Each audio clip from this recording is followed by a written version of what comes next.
नमस्कार दोस्तों, welcome to your own channel learn to earn by KR. So friends, today would be discussing about IREDA.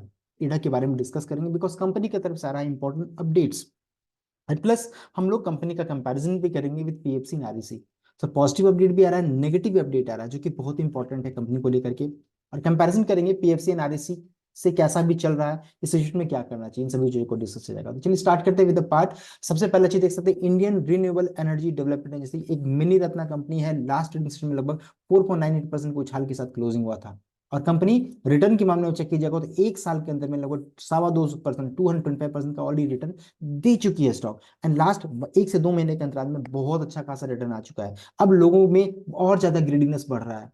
तो देखने वाली बात है कि फ्यूचर में क्या होता है, कुछ दिनों में क्या आता है। और कंपनी की तरफ से अनाउंसमेंट है उसको चेक करेंगे। तो फ्रेंड, सबसे पहला अनाउंसमेंट जो है एक पॉजिटिव अनाउंसमेंट है, यहाँ पर अपडेट किया जा रहा है that IREDA outline robust plan for business expansion and cost reduction initiative. तो रोबस्ट प्लान कंपनी ने स्टार्ट किया है एंड बिजनेस एक्सपेंशन को लेकर बात चल रही है। 2 फरवरी 2 फरवरी का ये अपडेट है। सो बिजनेस प्लान एक इंपॉर्टेंट चीज है एंड कॉस्ट रिडक्शन भी कर रही है। किसके थ्रू हो रहा है ये, उसको चेक करेंगे। तो फ्रेंड, यहाँ देख सकते हैं इरेडा जो रहता है इन पार्टनरशिप विद इस knowledge partner Boston consultancy group convened a strategic meeting in Gurgaon, focusing on key aspect business expansion and initiative aim of at cost reduction in and fund utilization। और इसका press release जो रहता है आप इसको यहाँ पर रीड आउट कर सकते हैं। पूरा प्रेस रिलीज यहाँ पर हुआ है, 2 तारीख का डेट है। सो कल के ट्रेडिशनल सेशन में आप इसका आउटकम भी देख सकते हैं, मूव भी देखने का आपको मिल सकता है। यहाँ पर एक और इंपॉर्टेंट चीज था जाती, दैट इज स्ट्रैटेजिक मीट जो रहता है एक्सटेंसिवली कवर किया था रिटेल सेक्टर को and outline proposed IREDA strategy for retail growth among other things। A central theme of discussion was implementation of initiative to reduce cost of funds। तो friend, बहुत सारे चीज का डिस्कशन हुआ था, आप इसको यहाँ प्रिंट आउट कर सकते हैं। लेकिन एक पॉजिटिव आउटकम था जो मुझे लगा आपको बताना चाहिए। दूसरा था, एक था नेगेटिव।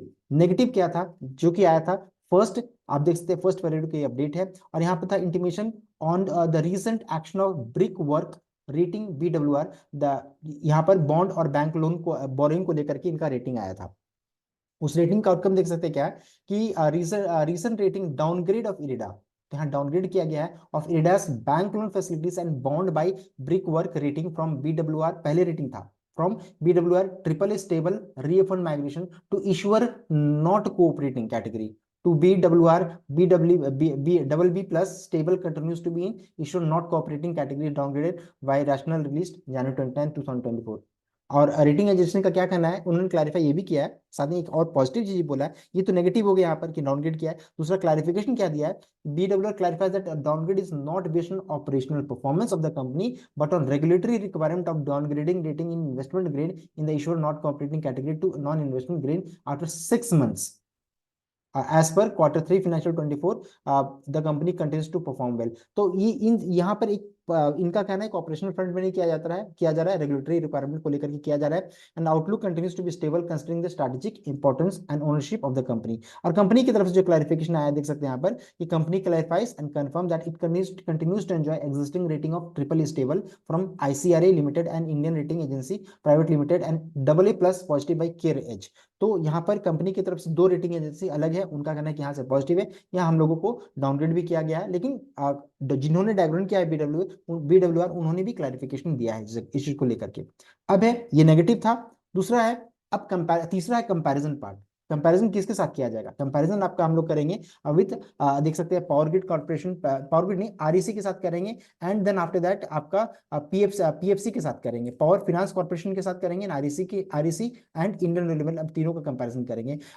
जहां पर देख सकते हैं सबसे ज्यादा किसी का पी रेशियो है तो 60.63 आपका इरेडा का है। सो अभी कंपैरिजन अगर हम लोग चेक करेंगे तो देखिए इरेडा का मार्केट कैप देख सकते हैं 52,425 करोड़ का है, 52,000 का है। PFC का 1,48,000 है, 1,48,769 करोड़ का है। REC का 1,30,845 करोड़ का, ऑलमोस्ट ये सिमिलर ही है। लेकिन अगर मार्केट कैप के अनुसार कंपेयर कीजिएगा तो देख सकते हैं कहां पर है इरेडा, कहीं पर इसके सामने में नहीं है। 1 लाख से मार्केट कैप इन लोगों का ज्यादा है, 1.5 लाख पहुंचने वाली है। रिजर्व चेक कीजिएगा तो 3,651 करोड़ का है, इनका 89 था, 90,000 करोड़ का है। इनका REC का 60,949 करोड़ का है। तो रिजर्व भी देखिए कोई कंपैरिजन नहीं है, बहुत ऊपर है PFC एंड REC। प्रोमोटर का स्टेक देखिए यहाँ पर 75% है, यहाँ 56% है, इस जगह पर 52.6% REC का।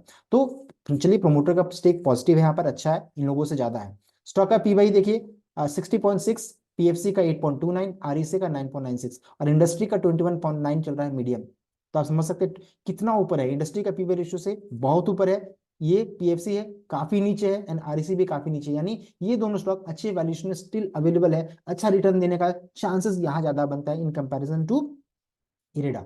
फिक्स एसेट चेक कीजिएगा तो इरेडा के पास 229 का है, पीएफसी का 781 का है, एंड आरईसी के पास 636 का है। कंस्ट्रक्शन वर्क इन प्रोग्रेस 144, ये दोनों को जोड़ दीजिएगा तो दोनों फिक्स एसेट हो जाता है। यहाँ भी ये भी फिक्स एसेट है, तो देखिएगा अगर दोनों फिक्स एसेट एनसीडब्ल्यूआईपी को जोड़ेगा, दोनों को जोड़ने के बाद भी कहीं भी इनके कंपैरिजन में इरेडा का फिक्स एसेट एनसीडब्ल्यूआईपी नहीं आ रहा है।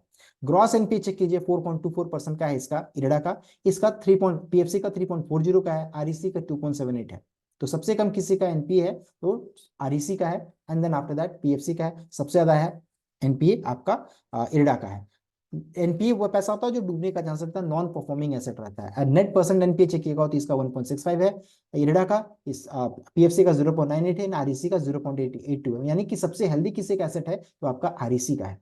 अब बिजनेस लोन कॉम्पोजिशन अगर चेक कीजिएगा तो मेजोरिटी जो रहता है इरडा रिन्यूएबल सेक्टर को ही केटर करती है, फंडिंग करती है, बिकॉज तीनों एनबीएफसी है और पावर सेक्टर की एनबीएफसी है।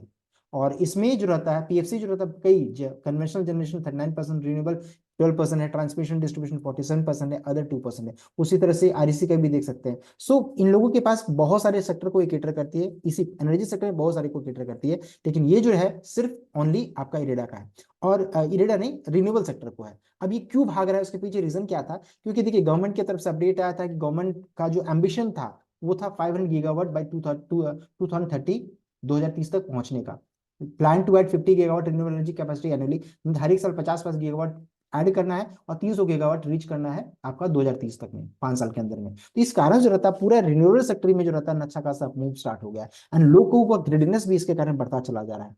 अब यहाँ देख सकते हैं SJVN to be the fourth renewable energy implementing agencies in addition to SECI, NTPC and NHPC, इन सभी शेयर में आप देख सकते हैं अच्छा खासा मूव देखने को मिल रहा है। एसजीएन को लेकर के वीडियो भी बना था, वहां भी देख सकते हैं कितना ऊपर चला गया वहां से। तो अब है इतना ग्रेडिनेस अच्छा नहीं है, और मैं इस जगह पे अब इन्वेस्ट नहीं करने वाला हूं। मैंने आपको कंपैरिजन बता दिया कि कहाँ इन्वेस्ट करने का सोच सकता हूं। तो good return received in short time, हम लोगों को इंडिया में बहुत अच्छा रिटर्न ऑलरेडी आ चुका है।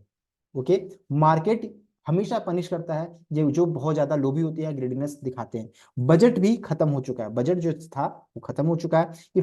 इफ फॉल स्टार्ट्स देन ताश के पत्तों की तरह ये बिखर भी सकता है, इसलिए जितना तेजी से बढ़ा उतना तेजी से नीचे भी आने चांसेस रहता है, इसलिए सही जगह पे गिरे तभी बाय करने का सोचना चाहिए। और इस तरह ऊपर जाने के समय में मैं नहीं इन्वेस्ट करने वाला हूँ।